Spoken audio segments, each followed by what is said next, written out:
الحمد لله نحمده ونستعينه ونؤمن به ونتوكل عليه ونعوذ بالله من شرور أنفسنا ومن سيئات أعمالنا من يهده الله فلا مضل له ومن يضلل فلا هادي له وأشهد أن لا إله إلا الله وحده لا شريك له وأشهد أن محمدا عبده ورسوله أرسله بالهدى ودين الحق ليظهره على الدين كله ولو كره المشركون اللهم صل على محمد وعلى آل محمد كما صليت على إبراهيم وعلى آل إبراهيم وبارك على محمد وعلى آل محمد كما باركت على إبراهيم وعلى آل إبراهيم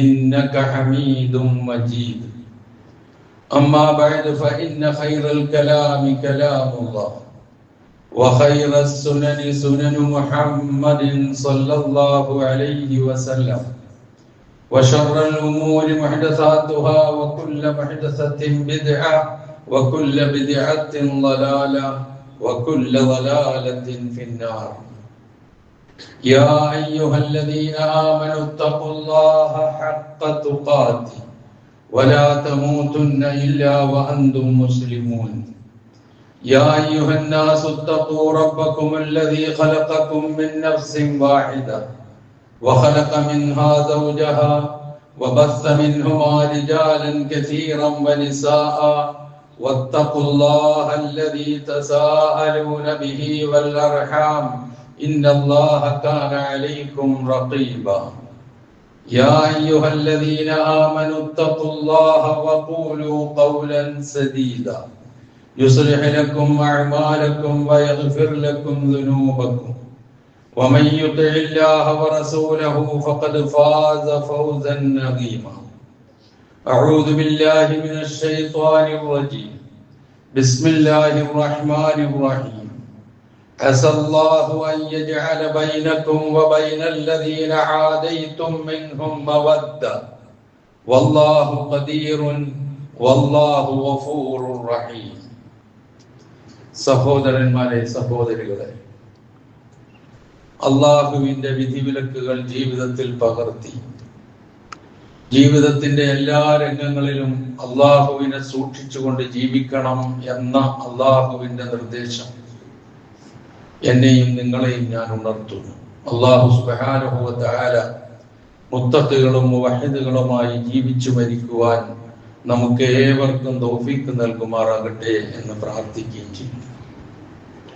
ഞാൻ ഓതിവെച്ച വചനം 60-ാം അധ്യായം അൽ മുംതഹിനയിലെ 7-ാമത്തെ ഒരു ചെറിയ വചനമാണ്. അതിന്റെ സാരം ഹസല്ലാഹു അൻ യജഅല ബൈനകും വ ബൈനല്ലദീന ആദൈതും, നിങ്ങൾക്കും ആദൈതും മിൻഹും, നിങ്ങൾക്കും അവരിൽ നിന്ന് നിങ്ങളോട് ശത്രുത പുലർത്തുന്നവർക്കും ഇടയിൽ മവദ്ദ, അല്ലാഹു സ്നേഹബന്ധം ഉണ്ടാക്കിയേക്കാം. വല്ലാഹു ഖദീർ, അല്ലാഹു കഴിവുറ്റവനാണ്. വല്ലാഹു ഗഫൂറുർ റഹീം, അല്ലാഹു പൊറുക്കുന്നവനും ഏറെ പൊറുക്കുന്നവനും ഏറെ കരുണ ചെയ്യുന്നവനുമാകുന്നു എന്നാണ് ഇതിന്റെ അർത്ഥം. നാം ജീവിച്ചുകൊണ്ടിരിക്കുന്ന നമ്മുടെ രാജ്യം സ്വാതന്ത്ര്യം നേടിയിട്ട് 79 വർഷങ്ങൾ പിന്നിട്ടു. 80-ാമത്തെ സ്വാതന്ത്ര്യ ദിനത്തിലേക്ക് കാൽവെക്കുകയാണ്, അല്ലെങ്കിൽ അതിന്റെ കവാടത്തിലാണ് ഇപ്പോൾ നാം ഉള്ളത്. ആദർശം കൊണ്ട് വിശ്വാസം കൊണ്ട് മുസ്ലിമീങ്ങളും പൗരത്വം കൊണ്ട് ഇന്ത്യക്കാരുമാണ് നാം ഓരോരുത്തരും. ലോകത്ത് ഇന്തോനേഷ്യ കഴിഞ്ഞാൽ ഏറ്റവും കൂടുതൽ മുസ്ലിമീങ്ങൾ തിങ്ങിപ്പാർക്കുന്ന രാജ്യവും കൂടിയാണ് ഇന്ത്യ. രാജ്യത്തെ ഏറ്റവും വലിയ ന്യൂനപക്ഷം എന്നർത്ഥം നാം ഓരോരുത്തരും. ഇന്ത്യയുടെ സ്വഭാവം എന്താണ്? ഇന്ത്യ ബഹുമത ബഹുസ്വര സമൂഹത്തെ ഉൾക്കൊള്ളുന്നതാണ്. വൈവിധ്യങ്ങളും വൈജാത്യങ്ങളും അത്ഭുതകരമാണ് ഇന്ത്യയിലെ. മതവും ജാതിയും വേഷവും ഭാഷയും ഭക്ഷണവും സംസ്കാരവും എല്ലാം വൈവിധ്യങ്ങളാണ്, വൈജാത്യങ്ങളാണ്. ഈ വൈവിധ്യങ്ങൾക്കിടയിലും ഇന്ത്യക്കാർ എന്ന നിലയിൽ ഒന്നായിട്ട് ജീവിക്കുക എന്നുള്ളതാണ് നമ്മുടെ മുമ്പിലുള്ള കരണീയമായ മാർഗം, അഥവാ നാനാത്വത്തിൽ ഏകത്വം എന്ന സന്ദേശം.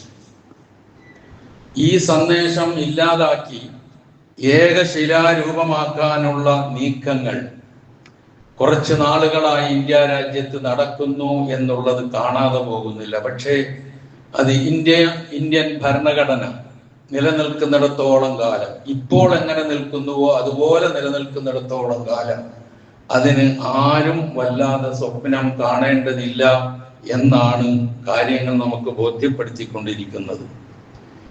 അപ്പം ഇന്ത്യയിൽ ജീവിക്കുന്ന മുസ്ലിമീങ്ങളായ നമ്മെ സംബന്ധിച്ചിടത്തോളം ഈ സ്വതന്ത്ര രാജ്യത്ത് ജീവിക്കുമ്പോൾ നമ്മുടെ ചിന്തകളിൽ നിറഞ്ഞു നിൽക്കേണ്ടതും ഗൗരവപൂർവം പരിഗണിക്കേണ്ടതുമായ ചില കാര്യങ്ങൾ ഓർമ്മിപ്പിക്കുക എന്നതാണ് ഇൻഷാ അല്ലാഹ് ഞാൻ ഉദ്ദേശിക്കുന്നത്.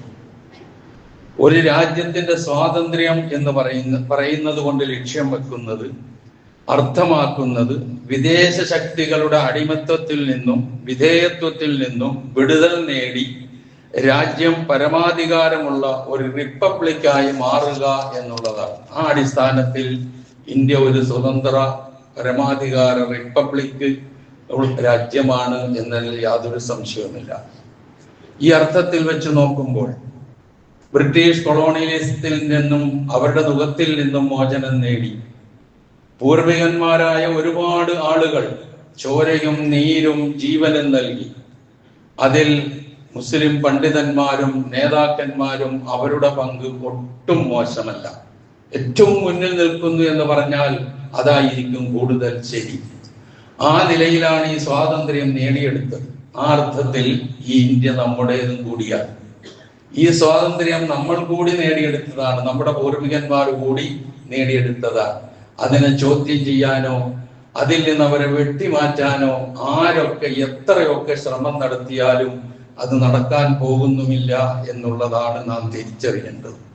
അപ്പൊ ആ നിലയില് ഇന്ത്യ 80 വർഷം പിന്നിടുന്നു, 79 വർഷം പിന്നിട്ട് 80ാമത്തെ വർഷത്തിലേക്ക് കടക്കുന്നു എന്നുള്ളത് ഒരു നിസ്സാരമായ കാര്യമല്ല. കാരണം ഇന്ത്യ സ്വാതന്ത്ര്യം നേടുന്ന സന്ദർഭങ്ങളിൽ വടക്കേ ഇന്ത്യൻ സംസ്ഥാനങ്ങളും കിഴക്കേ ഇന്ത്യൻ സംസ്ഥാനങ്ങളിലും നടമാടിയ കലാപങ്ങളും അതുപോലുള്ള സംഘടനകളും സംഘർഷങ്ങളും വിലയിരുത്തിക്കൊണ്ട് ഒരു 20 വർഷം പോലും ഇന്ത്യ രാജ്യം ഇങ്ങനെ നിലനിൽക്കുകയില്ല എന്ന് വിധി എഴുതിയവരൊക്കെ ഉണ്ടായിരുന്നു.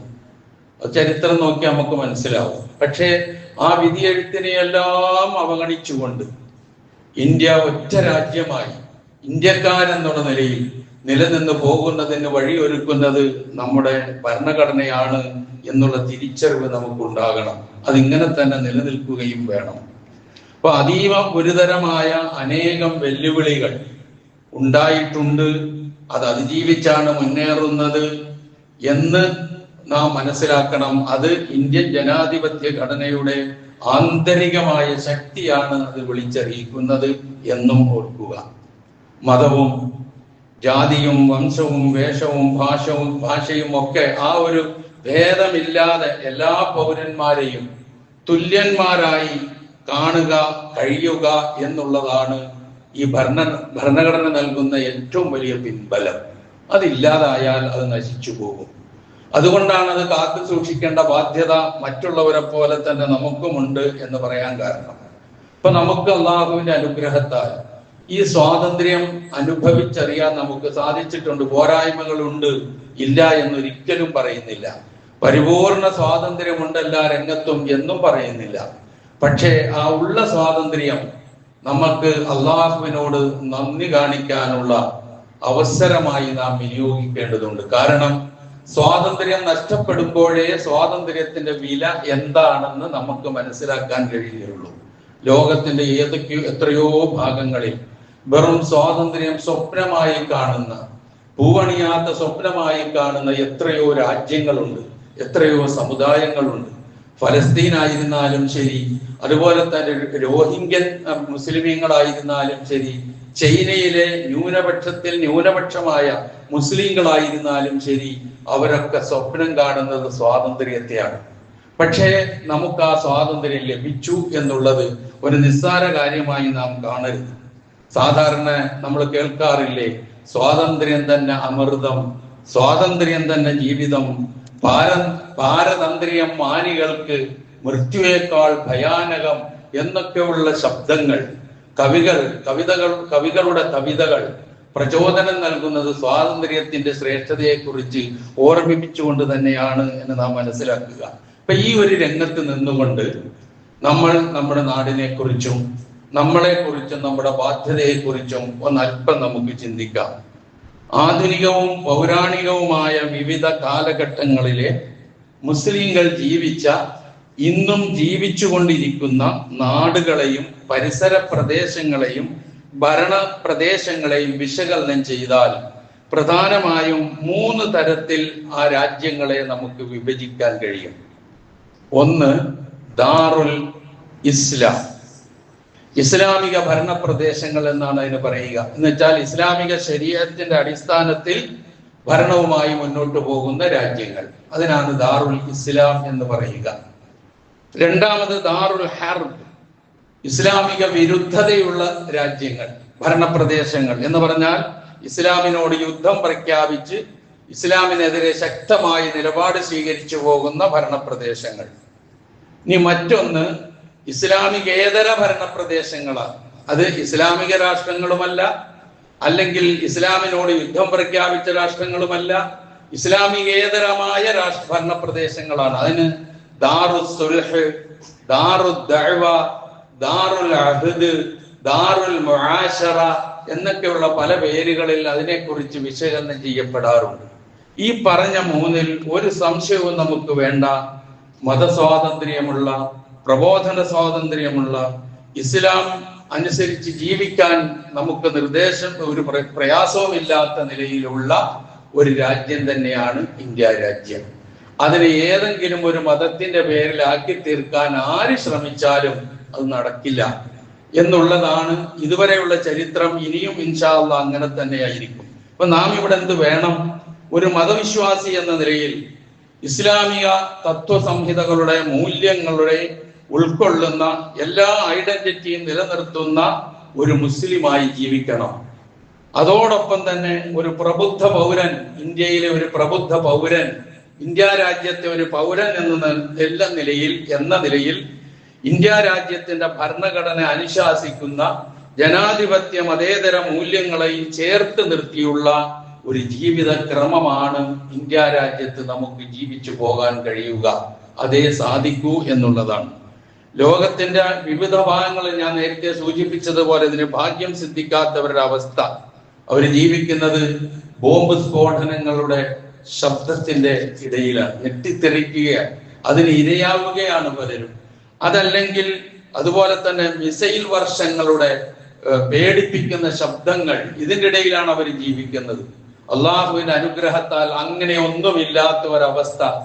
കുറെയൊക്കെ ഇതൊക്കെ നടന്നുകൊണ്ടിരിക്കുന്നുണ്ട്. ഇതൊന്നും കാണാതെയല്ല ഞാൻ ഈ പറയുന്നത്. എന്നിരുന്നാലും ഇതിന്റെ ഇടയിൽ ആശ്വാസത്തിന്റെയും അതുപോലെ തന്നെ സ്വസ്ഥതയുടെയും സമാധാനത്തിന്റെയും ശാന്തിയുടെയും അന്തരീക്ഷത്തിലൂടെ നീങ്ങാൻ സാധിക്കുന്നു എന്നുള്ളത് നിഷേധിക്കാൻ നമുക്ക് കഴിയില്ല. ഇവിടെ നാം ചിന്തിക്കേണ്ടത് ഇങ്ങനെയുള്ള സ്വാതന്ത്ര്യവും സുരക്ഷിതത്വവും നിർഭയത്വവും ഒരു വലിയ അനുഗ്രഹങ്ങളാണെന്ന് കണ്ടുകൊണ്ട് അതിനോട് നന്ദി കാണിക്കാൻ നാം തയ്യാറാകണം. വിശുദ്ധ ഖുർആൻ സൂറത്തു തക്കാസുറിന്റെ അവസാനത്തെ ഒരു ചെറിയ വാചകമുണ്ട്.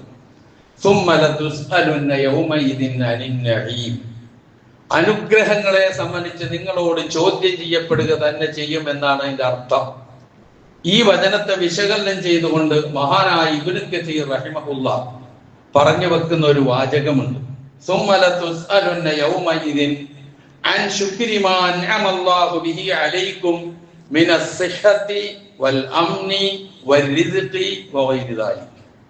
അതുകൊണ്ടാണ് ആ വചനം ഞാൻ സൂചിപ്പിക്കാൻ ഒരുങ്ങിയത്. ഏത് അനുഗ്രഹവും അള്ളാഹുവിൽ നിന്ന് കിട്ടുന്നതാണ്. ആ അനുഗ്രഹങ്ങളെ കുറിച്ച് ചോദ്യം ചെയ്യപ്പെടും എന്ന കാര്യത്തിൽ യാതൊരു സംശയവുമില്ല. അതിന് മറുപടി പറയാതെ അള്ളാഹുവിന്റെ മുമ്പിൽ നിന്ന് അനങ്ങാനും കഴിയില്ല. അപ്പൊ അക്കൂട്ടത്തിൽ നമുക്കുള്ള സുരക്ഷിതത്വവും നമുക്ക് ലഭിക്കുന്ന ആഹാരവും നമുക്ക് ലഭിക്കുന്ന ആരോഗ്യവും നല്ല അവസ്ഥയും ഒക്കെ ചോദ്യം ചെയ്യപ്പെടുമെന്നാണ് മഹാനായ ഇബ്നു കസീർ റഹിമഹുല്ലാ തന്റെ തഫ്സീറിൽ ഇതിനെ രേഖപ്പെടുത്തിയിട്ടുള്ളത്. അദ്ദേഹം പറഞ്ഞ വാക്ക് സുമ്മലതുസ്അലുന യൗമഇദിൻ, ആ ദിവസം നിങ്ങളോട് ചോദ്യം ചെയ്യപ്പെടും, അൻ ശുക്രി മാ അൻഅമല്ലാഹു ബിഹി അലൈക്കും, അല്ലാഹു നിങ്ങൾക്ക് ചെയ്തു തന്ന അനുഗ്രഹങ്ങൾ എന്തൊക്കെയാണോ ആ അനുഗ്രഹങ്ങളെ കുറിച്ച് നിങ്ങളോട് അന്നേ ദിവസം ചോദ്യം ചെയ്യപ്പെടും. എന്തൊക്കെയാണ് അനുഗ്രഹം? മിനസ്സിഹ, ആദ്യം പറഞ്ഞു ആരോഗ്യം, വൽ അംന്, രണ്ടാമത് പറഞ്ഞു നിർഭയത്വം, സുരക്ഷിതത്വം, സമാധാനം, അതിനെക്കുറിച്ച് ചോദ്യം ചെയ്യപ്പെടും. വൽറിസ്ഖ്, മൂന്നാമത് പറഞ്ഞത് ആഹാരം, ഭക്ഷണം, പട്ടിണിയില്ലാതെ ജീവിക്കാൻ കഴിയുക എന്നുള്ളത്. വഗൈരിദാലിക, ഇതല്ലാത്തതും എന്ന് മൊത്തത്തിൽ മറ്റു പലതിനെയും ഉൾക്കൊള്ളിച്ചുകൊണ്ട് അദ്ദേഹം പറഞ്ഞു വെച്ച് നമുക്ക് കാണാം.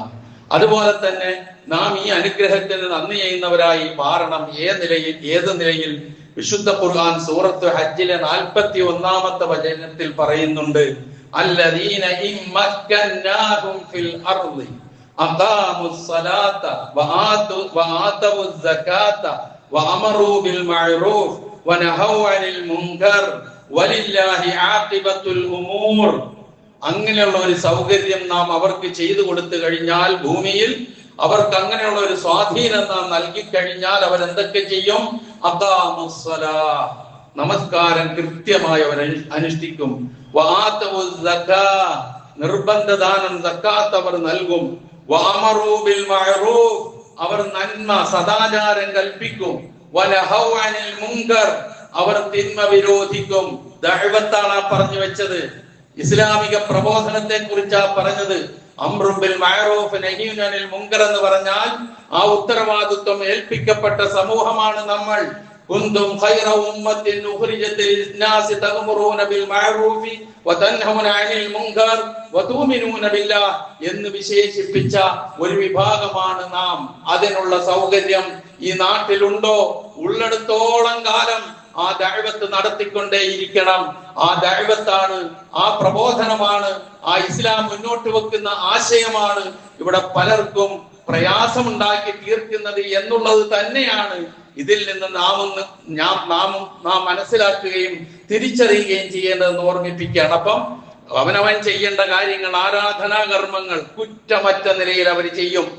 അത് നമസ്കാരമായിരുന്നാലും സക്കാത്തായിരുന്നാലും ഓരോന്നിനും അതിൻ്റെതായ സവിശേഷതയുണ്ട്, വിശദീകരണമുണ്ട്, അതിലേക്ക് കടക്കുന്നില്ല. അപ്പൊ ഇതൊക്കെ അവർ ചെയ്യും. നമ്മൾ അങ്ങനെയുള്ളവരാകണം എന്നാണ് ഈ പറഞ്ഞതിന്റെ അർത്ഥം. ഉള്ള സ്വാതന്ത്ര്യം ഉപയോഗപ്പെടുത്തിക്കൊണ്ട് ദഅ്വാ രംഗത്ത് ചെയ്യാവുന്ന കാര്യങ്ങൾ, പ്രബോധന രംഗത്ത് ചെയ്യാൻ പറ്റുന്ന കാര്യങ്ങൾ ഈ സ്വാതന്ത്ര്യം ഉപയോഗപ്പെടുത്തിക്കൊണ്ട് നാം ചെയ്യണം. നമ്മുടെ ആ ചെയ്തി നമ്മുടെ സ്വാതന്ത്ര്യത്തെ ഹനിക്കുന്ന നിലയിലേക്ക് എത്തിപ്പെടുന്നില്ല എന്ന് നാം ഉറപ്പുവരുത്തുകയും വേണം. ഇതെല്ലാം ഇതുമായി ബന്ധപ്പെടുന്ന കാര്യമാണ്. തന്നെയുമല്ല, ഇസ്ലാമിനെ കുറിച്ച് തെറ്റായ തെറ്റിദ്ധാരണകളാണ് ഇങ്ങനെ പരത്തിക്കൊണ്ടിരിക്കുന്നത്. നമ്മൾ നോക്ക്, എത്രയാണ് പറയുന്നത് കാഫിറിനെ കണ്ടെടുത്ത് വെച്ച് കൊല്ലണം, അത് ജിഹാദാണ്. അതുപോലെ തന്നെ നിർബന്ധ മതപരിവർത്തനം, ഇതൊന്നും ഇസ്ലാമിലില്ല, ഇസ്ലാം പഠിപ്പിക്കുന്നില്ല. അങ്ങനെയുള്ള കാര്യങ്ങളില്ല. പരിശുദ്ധ ഖുർആൻ തന്നെ മതസ്വാതന്ത്ര്യം അങ്ങേയറ്റം നമുക്ക് നൽകുന്ന, പ്രദാനം ചെയ്യുന്ന, ഉദ്ഘോഷിക്കുന്ന ഒരു ഗ്രന്ഥമാണ്. ലാ ഇക്റാഹ ഫിദ്ദീൻ, മതത്തിൽ ബലാത്കാരമില്ല. ലക്കും ദീനുക്കും വലിയ ദീൻ, നിങ്ങൾക്ക് മതം, നിങ്ങളുടെ മതം, എനിക്ക് എന്റെ മതം. ഇതൊക്കെ മതസ്വാതന്ത്ര്യമാണ്. ഇത് തന്നെയാണ് ഈ നാട്ടിൽ നിലനിൽക്കേണ്ടത്. ആരും ഒരു മതത്തിന്റെ പേരിൽ മക്കിട്ട് കയറി അങ്ങോട്ടും ഇങ്ങോട്ടും സണ്ട കൂടി തമ്മിൽ തല്ലി ഇല്ലാതാകുന്ന സംഘർഷവും സംഘടനവും കൊലപാതകവും മതത്തിന്റെ പേരിൽ ഉണ്ടാക്കി തീർക്കുന്ന അവസ്ഥ ഉണ്ടായിക്കൂടാ എന്ന് തന്നെയാണ് എല്ലാ മതങ്ങളും ദർശനങ്ങളും പറഞ്ഞു വെക്കുന്നത്. പക്ഷെ അത് ഉൾക്കൊള്ളുന്നവർ തന്നെയാണ് പലപ്പോഴും അതിന് വിരുദ്ധമായി പ്രവർത്തിക്കുക. അപ്പൊ നമ്മുടെ ഭാഗത്ത് നിന്നുണ്ടാകണം ഇസ്ലാമിനെ കുറിച്ചുള്ള തെറ്റിദ്ധാരണകൾ നീക്കാനുള്ള ശ്രമങ്ങൾ നമ്മിൽ നിന്നുണ്ടാകണം. അതുപോലെ തന്നെ മറ്റുള്ളവർക്ക് നമ്മുടെ പരിശുദ്ധ മതത്തെ കുറിച്ച്, നമ്മുടെ വിശ്വാസത്തെ കുറിച്ച്, ആദർശത്തെ കുറിച്ച്, ആരാധനകളെ കുറിച്ച്, ആരാധനാലയങ്ങളെ കുറിച്ച്, സംസ്കാരത്തെ കുറിച്ച്, കുടുംബജീവിതത്തെ കുറിച്ച് മറ്റുള്ള ആർക്കും സംശയത്തിന്റെ ഏതെങ്കിലും രൂപത്തിലുള്ള നിഴൽ പരത്തുന്ന ഒരു പ്രവർത്തനം പോലും നമ്മിൽ നിന്നുണ്ടാകുന്നില്ല എന്ന് നാം ഉറപ്പുവരുത്തണം. അങ്ങനെ അത് തന്നെയുമല്ല, നാം തന്നെ നമ്മുടെ പ്രതിയോഗികളുടെ കൈകളിലേക്ക് വടി എറിഞ്ഞു കൊടുത്തുകൊണ്ട് തല്ലിക്കോ എന്ന് പറയുന്ന ഒരവസ്ഥയിലേക്ക് നമ്മൾ ചെന്നുപെടാനും പാടില്ല. ഇതൊക്കെ നാം ശ്രദ്ധിക്കേണ്ട കാര്യമാണ്. തന്നെയുമല്ല, ഈ രാജ്യത്തിന്റെ ഐക്യവും ഇതിന്റെ അഖണ്ഡതയും കാത്തു സൂക്ഷിക്കുന്നതിനും മതേതര സമൂഹത്തോടൊപ്പം ചേർന്ന് നിൽക്കുന്നതിനും ഒരു വിരോധവും പരിശുദ്ധ ഇസ്ലാം കൽപ്പിക്കുന്നില്ല. ലാ യൻഹാകുമുല്ലാഹു അനിൽ ലദീന ലം യുഖാതിലൂകും ഫിദ്ദീനി വലം യുഖ്രിജൂകും മിൻ ദിയാരികും അൻ തബറൂഹും വതുഖ്സിതു ഇലൈഹിം ഇന്നല്ലാഹ യുഹിബ്ബുൽ മുഖ്സിതീൻ എന്നാണ് സൂറത്ത് മുംതഹിനയിലെ 8ാമത്തെ വചനം നമ്മളെ പഠിപ്പിക്കുന്നത്. അല്ലാഹു സുബ്ഹാനഹു വ തആല മതകാര്യത്തിൽ നിങ്ങളോട് യുദ്ധം ചെയ്യാത്തവരോടും മതകാര്യത്തിൽ അതിന്റെ പേരിൽ നിങ്ങളുടെ വീടുകളിൽ നിന്ന് പുറത്താക്കാത്തവരോടും നല്ല നിലയിൽ പെരുമാറുന്നതിനും അവരോട് നീതി പുലർത്തുന്നതിനും അള്ളാഹു ഒരു വിരോധവും നൽകുന്നില്ല.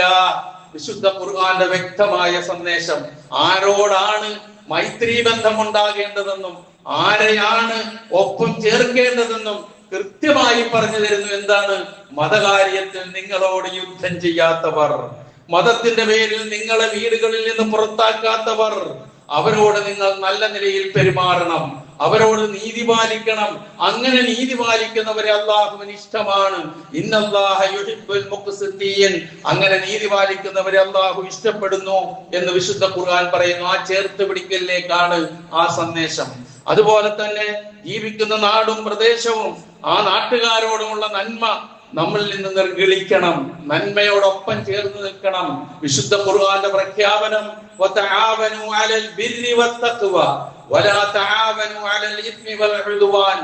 സഹകരണം നന്മയുടെ പേരിലായിരിക്കണം, പുണ്യത്തിന്റെ പേരിലായിരിക്കണം, ധർമ്മനിഷ്ഠയുടെ പേരിലായിരിക്കണം പരസ്പര സഹകരണം.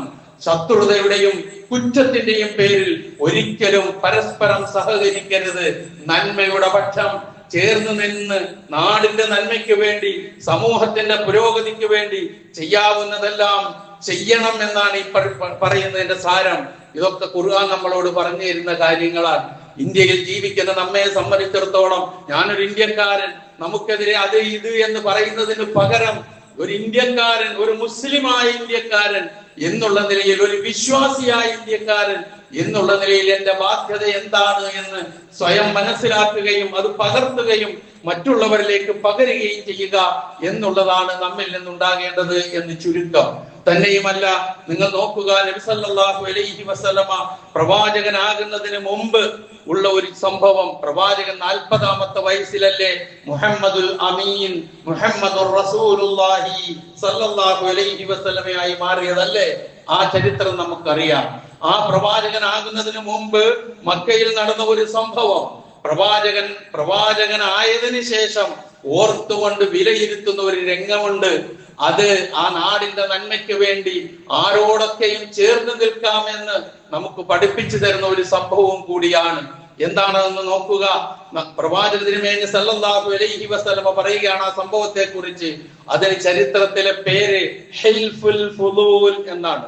ഹിൽഫുൽ ഫുളൂൽ നബിയുടെ പ്രവാചകത്വത്തിന് മുമ്പ് നടന്ന ഒരു സംഭവമാണ്. ഹിൽഫുൽ ഫുളൂൽ എന്ന് പറഞ്ഞാൽ അതിന്റെ അർത്ഥം ഉത്കൃഷ്ടന്മാരുടെ സമ്മേളനം, സംഘം ചേരൽ, അല്ലെങ്കിൽ അവരുടെ ഉടമ്പടി എന്നുള്ള നിലയിൽ വിശേഷിപ്പിക്കപ്പെടുന്നതാണത്. അത് പ്രവാചകത്വത്തിന് മുമ്പ് നടന്നതാണ്. നബി സല്ലല്ലാഹു അലൈഹി വസല്ലം അത് ഓർക്കുകയാണ്. എങ്ങനെ ഈ മക്കയിലേക്ക് കച്ചവടത്തിനോ അതുപോലെ തന്നെ ഹജ്ജിനോ കഅബ തവാഫ് ചെയ്യാനോ ഒക്കെ ലക്ഷ്യം വെച്ച് മക്കയുടെ പുറത്തു നിന്ന് വരുന്ന ആളുകളുണ്ട്. ആ ആളുകൾ ആ മക്കയിലേക്ക് വരുമ്പോൾ അവരെ ആക്രമിക്കുകയും അവരെ കൊള്ളയടിക്കുകയും അവരെ ഉപദ്രവിക്കുകയും ഒക്കെ ചെയ്യുന്ന നിമിത്തം മക്കയുടെയും മക്കക്കാരുടെയും പേര് മറ്റ് രാജ്യങ്ങളിൽ മോശമായി, ആ സൽപ്പേരിന് കളങ്കമായി വരുന്ന ഒരവസ്ഥയുണ്ടായി. ആ അവസ്ഥ ഉണ്ടായപ്പോൾ ഖുറൈശികളിൽ പ്രമുഖനായിരുന്ന അവിടുത്തെ പൗരപ്രമുഖനും അതുപോലെ തന്നെ സാമൂഹിക രംഗത്ത് ഏറെ ശ്രദ്ധ പതിപ്പിക്കുകയും ചെയ്ത അബ്ദുല്ലാഹി ഇബ്നു ജുദ്ആൻ എന്ന് പറയുന്ന വ്യക്തി അദ്ദേഹത്തിന്റെ വീട്ടിൽ ഒരു യോഗം വിളിച്ചുകൂട്ടി. ഇതിനെതിരെ എന്ത് വേണമെന്ന് ആലോചിക്കാൻ വേണ്ടി. കാരണം മക്കയുടെ മക്കയുടെ സൽപ്പേരാണ് പുറത്ത് കളങ്കമാകുന്നത്. മക്കയിലേക്ക് വരുന്ന, കഅബയിലേക്ക് വരുന്ന, അന്നുണ്ടല്ലോ കഅബ സന്ദർശനവും അതുപോലുള്ള കാര്യങ്ങളൊക്കെ. അങ്ങനെ വരുന്ന ആളുകൾ വേട്ടയാടപ്പെടുന്നു, ഉപദ്രവിക്കപ്പെടുന്നു, അത് പ്രയാസമുണ്ടാക്കുന്നു എന്ന തിരിച്ചറിവാണ് അബ്ദുല്ലാഹി ഇബ്നു ജുദ്ആന്റെ വീട്ടിൽ ഒരു യോഗം വിളിച്ചു ചേർക്കാൻ വഴിയൊരുക്കിയത്. ആ യോഗത്തിൽ നബി സല്ലല്ലാഹു അലൈഹി വസല്ലമയും പങ്കെടുത്തു. അന്ന് പ്രവാചകനായിരുന്നില്ല കേട്ടോ. എന്നിട്ട് പങ്കെടുത്തു. അദ്ദേഹത്തിന്റെ പിതൃവന്മാരോടൊപ്പം പ്രവാചകൻ അത് പറയുന്നുണ്ട്. എന്നിട്ട് അദ്ദേഹം പറയുകയാണ്, ലഖദ് ശഹിദ്തു മഅ ഉമ്മൂമത്തി, എന്റെ പിതൃവ്യന്മാരോടൊപ്പം ഞാൻ ആ പരിപാടിയിൽ സാക്ഷിയായി പങ്കെടുത്തു. ഹിൽഫൻ ഫീ ദാരി അബ്ദുല്ലാഹി ഇബ്നു ജുദ്ആൻ, അബ്ദുല്ലാഹി ഇബ്നു ജുദ്ആന്റെ വീട്ടിൽ നടന്ന ആ പരിപാടിയിൽ ഞാനും പങ്കെടുത്തു.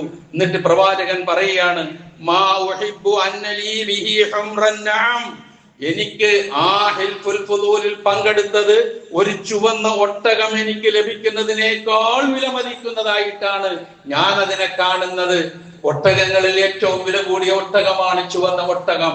അതൊരാൾക്കുണ്ടാകുക എന്ന് വെച്ചാൽ നമ്മുടെയൊക്കെ ഒരു വലിയ ഏറ്റവും വിലപിടിപ്പുള്ള കാർ ഏതാണോ അതുണ്ടാകുന്നതിന് തുല്യമായ പദവിയാണ് അതുള്ള ഒരു മനുഷ്യന് ലഭിച്ചിരുന്നത്.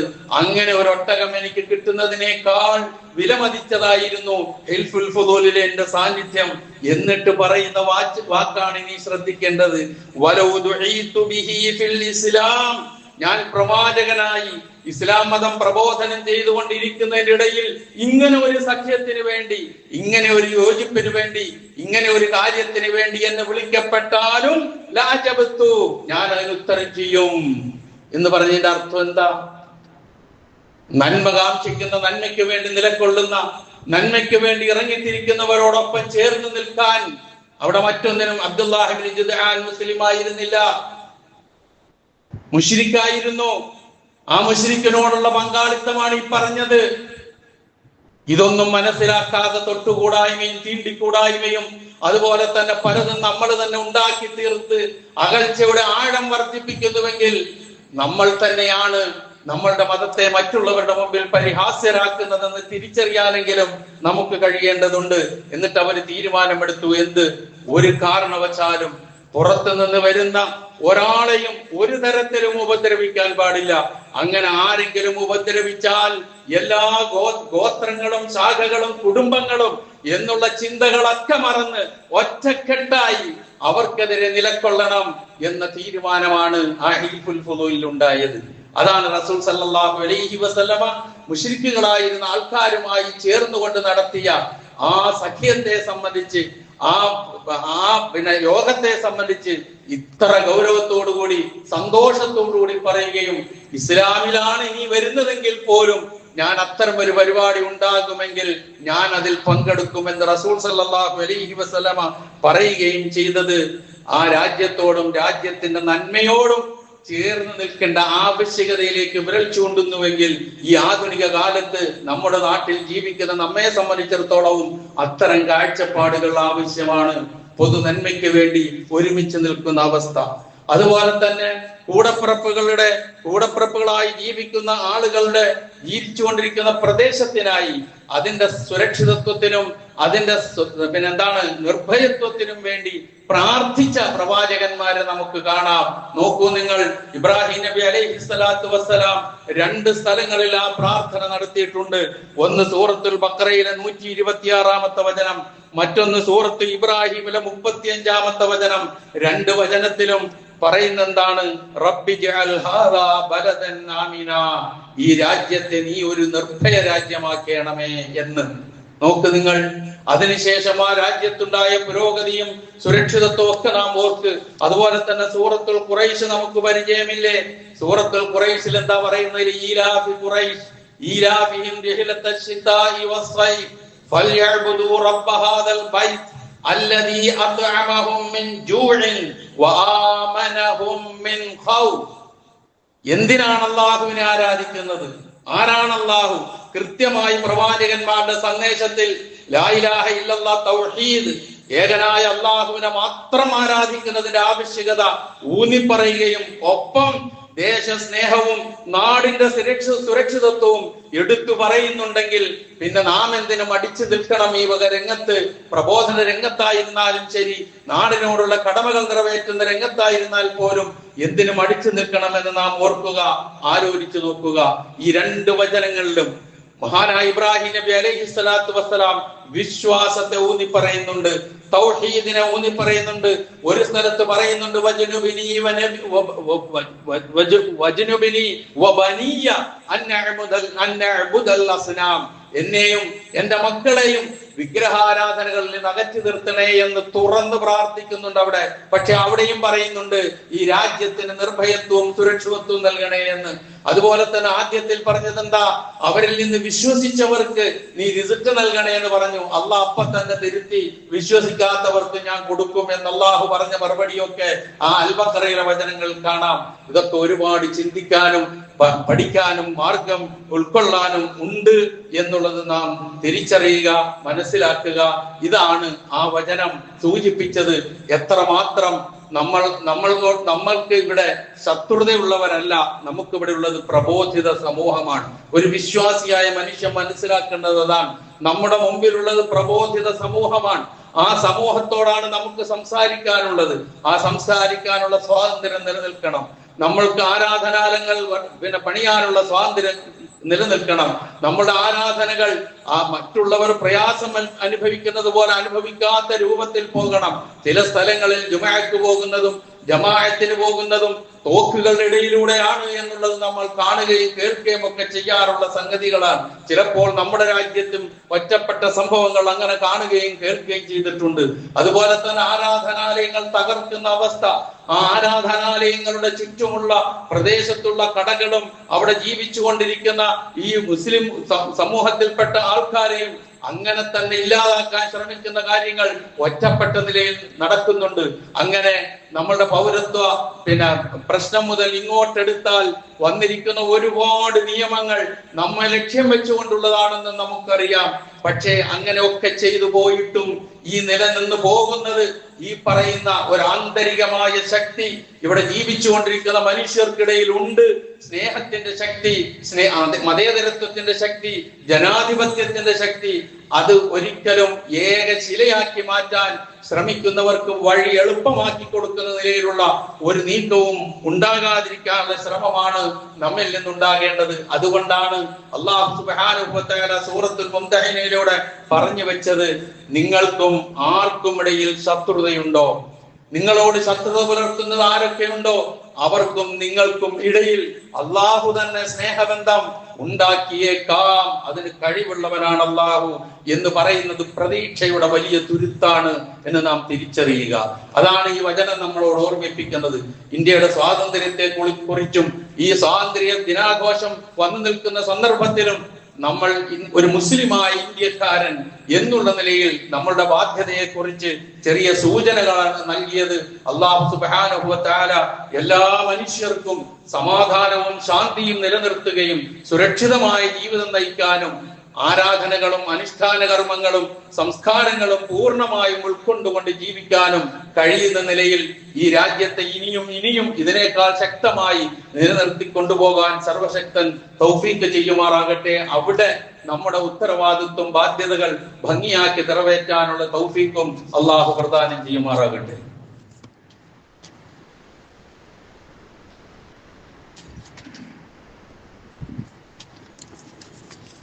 അൽഹംദുലില്ലാഹ് الذي هدانا لهذا وما كنا لنهتدي لولا أن هدانا الله والصلاة والسلام على أشرف الأنبياء والمرسلين وعلى آله وصحبه أجمعين أما بعد اتقوا الله عباد الله.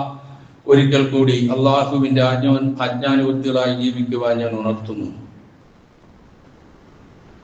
പ്രവാചക തിരുമേനി സല്ലല്ലാഹു അലൈഹി വസല്ലമയുടെ രാജ്യസ്നേഹം, അതാണ് നമുക്ക് രാജ്യത്തോടുള്ള സ്നേഹം. ഞാനിത് പറയാൻ കാരണം മുസ്ലിമീങ്ങളുടെ രാജ്യത്തോടുള്ള സ്നേഹവും കൂറും സംശയിക്കുകയും അതുപോലെ തന്നെ ആ രൂപത്തിൽ വിലയിരുത്തലുകൾ നടത്തുകയും അവരുടെ പേരുകളുള്ള സ്ഥലങ്ങൾ വെട്ടിമാറ്റി വേറെ പേരുകളാക്കുകയും ഒക്കെ ചെയ്തുകൊണ്ടിരിക്കുന്ന ഒരു അവസ്ഥാവിശേഷം ഉണ്ട് എന്ന് മനസ്സിലാക്കിക്കൊണ്ട് തന്നെയാണ് നിങ്ങളും നമ്മളിവിടെ ജീവിച്ചുകൊണ്ട് പോകുന്നത്, നമ്മളൊക്കെ ജീവിച്ചുകൊണ്ട് പോകുന്നത്.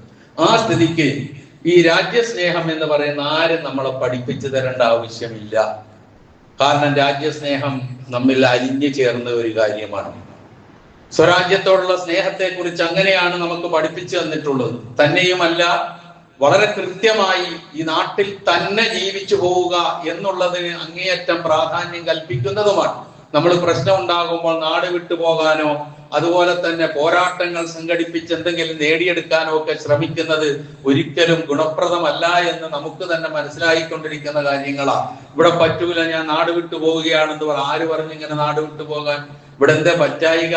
ലക്ഷക്കണക്കിന് കോടിക്കണക്കിന് മുസ്ലിങ്ങൾ ഇവിടെ ജീവിക്കുന്നില്ലേ? പ്രയാസങ്ങളുണ്ട്. ആ പ്രയാസങ്ങൾക്കിടയിൽ തന്നെയാണ് ജീവിക്കേണ്ടതും ജീവിച്ചു പോകുന്നതും.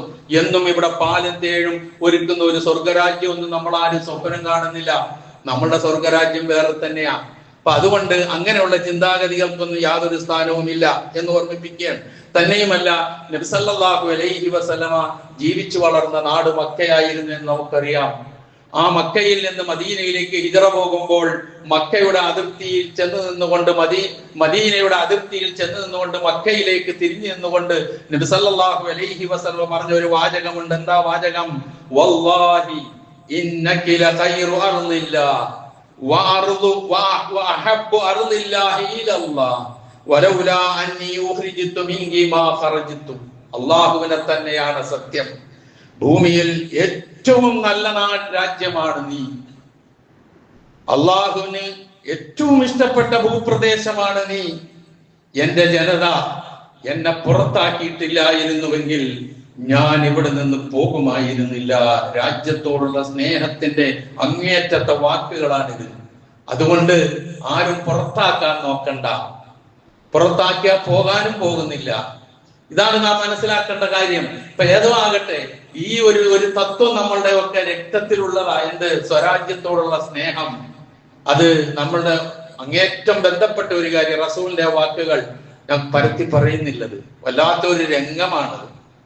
ജീവിച്ച് വളർന്ന, കളിച്ച് നടന്ന, എല്ലാ അർത്ഥത്തിലും ചേർന്ന് നിന്ന ആ രാജ്യം അവസാനം നാട് വിട്ടു പോകേണ്ടി വന്നപ്പോൾ പോലും ആ രാജ്യത്തോടുള്ള സ്നേഹം വിളിച്ചു പറഞ്ഞുകൊണ്ടാണ് മദീനയിലേക്ക് പോണത്. തന്നെയുമല്ല, മദീനയിലേക്ക് എത്തിക്കഴിഞ്ഞതിന് ശേഷം ഒരു പ്രാർത്ഥന കൂടി, തന്റെ രണ്ടാമത്തെ മാതൃരാജ്യമായി മദീനയെ മനസ്സിലേറ്റിക്കൊണ്ട് പ്രാർത്ഥിച്ച പ്രാർത്ഥന, അല്ലാഹുമ്മ ഹബ്ബിബ് ഇലൈനൽ മദീന കഹുബ്ബിനാ മക്ക ഔ അശദ്ദ. അല്ലാഹുവേ, ഈ മദീനയെ മക്കയ്ക്ക് തുല്യമായോ അല്ലെങ്കിൽ അതിനേക്കാൾ അപ്പുറമായോ എനിക്ക് ഇഷ്ടവും സ്നേഹവും ഉള്ളതാക്കി തീർക്കണമേ. സ്വരാജ്യത്തോട് സ്നേഹം, ജീവിക്കുന്ന രാജ്യത്തോട് സ്നേഹം എന്ന് മാത്രമല്ല, ആ സ്നേഹം നിലനിർത്തി തരണേ എന്ന് പ്രാർത്ഥിച്ച ഒരു പ്രവാചകന്റെ അനുയായികളായ മുസ്ലിമീങ്ങളോടാണോ ദേശസ്നേഹത്തെ കുറിച്ച് ചോദിക്കുന്നത്? അത്ഭുതമുണ്ട്. ഒരാവശ്യമില്ല ചോദ്യത്തിന്. ഈ രാജ്യത്തെ ഒറ്റുകൊടുത്തവരിൽ മുസ്ലിമീങ്ങളില്ല. ഒരൊറ്റ കൊടുക്കുകയില്ല, ഒറ്റിക്കൊടുത്തൊന്നും വാങ്ങിയില്ല. ഒരുപാട് സംഭവങ്ങളുണ്ടല്ലോ, എടുത്ത് പരിശോധിച്ചു നോക്ക്. എന്നിട്ട് പറ, ഇത് വെറുതെ ഒരു നിഴലിങ്ങനെ വെച്ച് അതിന് നേരെ വെടിവെച്ചുകൊണ്ട് ഒരു ശത്രുവിനെ ഇങ്ങനെ നിലനിർത്തിക്കൊണ്ട് ആ ശത്രുവിനെതിരെ നീങ്ങുന്നു എന്ന് വരുത്തി തീർത്ത് ലക്ഷ്യങ്ങൾ നേടാൻ ശ്രമിക്കുന്നവർ ഈ രാജ്യത്തിന്റെ സ്വാതന്ത്ര്യത്തെ അപകടത്തിലേക്ക് കൊണ്ടുപോകരുത് എന്ന് മാത്രമാണ് നമുക്ക് ഈ സന്ദർഭത്തിൽ പറയാനുള്ളത്. ഞങ്ങൾ ഈ നാട്ടുകാരാണ്, മുസ്ലിമീങ്ങളാണ്. ഞങ്ങളുടെ ആദർശം ഇസ്ലാമാണ്. ഞങ്ങൾ ഇന്ത്യൻ പൗരനാണ്. അതിൽ അഭിമാനം കൊള്ളുന്നവരാണ്. ഒരു സംശയം ആർക്കും വേണ്ട. ഇതിലാണ് ഞങ്ങൾ ഉറച്ചു നിൽക്കുന്നത്. ഈ സ്വാതന്ത്ര്യവേളയിൽ പ്രിയമുള്ള സഹോദരങ്ങളെ, ഇത്തരം ബോധങ്ങളും ചിന്തകളും നമ്മളുടെയൊക്കെ മനസ്സിലുണ്ടാകണം, നമ്മളെ നയിക്കണം. അല്ലാഹു സുബ്ഹാനഹു വ തആല ഈ നാടിന് എല്ലാ നന്മയും പ്രദാനം ചെയ്യുമാറാകട്ടെ. ഏറ്റവും നല്ല നിലയിൽ അള്ളാഹുവിന്റെ കൽപ്പനകളും നിർദ്ദേശങ്ങളും ജീവിച്ചുകൊണ്ട് മരണപ്പെടുവാനുള്ള തൗഫീഖ് അള്ളാഹു നമുക്കെല്ലാവർക്കും പ്രദാനം ചെയ്തു തരുമാറാകട്ടെ. അറിഞ്ഞോ അറിയാതെയോ നമ്മിൽ നിന്ന് വന്നുപോയ എല്ലാ തെറ്റുകുറ്റങ്ങളും അള്ളാഹു പുറത്തു മാപ്പാക്കി തരുമാറാകട്ടെ.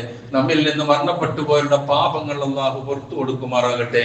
അവരെയും നമ്മളെയും അള്ളാഹു സ്വർഗത്തിൽ സ്വർഗത്തിൽ ഒരുമിച്ച് കൂട്ടുമാറാകട്ടെ. ജന്നാത്തുൽ ഫിർദൗസ് നൽകി അനുഗ്രഹിക്കുമാറാകട്ടെ.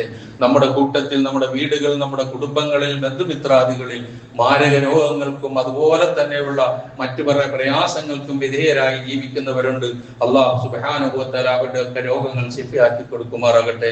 പ്രയാസങ്ങൾ അള്ളാഹു അകറ്റിക്കൊടുക്കുമാറാകട്ടെ. സർവോപരി ഇസ്ലാമിനും മുസ്ലിം ഉമ്മത്തിനും അള്ളാഹു ഇസ്സത്തിനെ പ്രദാനം ചെയ്യുമാറാകട്ടെ. اللهم اغفر للمؤمنين والمؤمنات والمسلمين والمسلمات الأحياء منهم والأموات إنك مجيب الدعوات ويا قاضي الحاجات. اللهم أعز الإسلام والمسلمين وأذل الشرك والمشركين. اللهم أعز الإسلام والمسلمين وأذل الشرك والمشركين. اللهم أعز الإسلام والمسلمين وأذل الشرك والمشركين. اللهم أجرنا من النار. اللهم أجرنا من النار.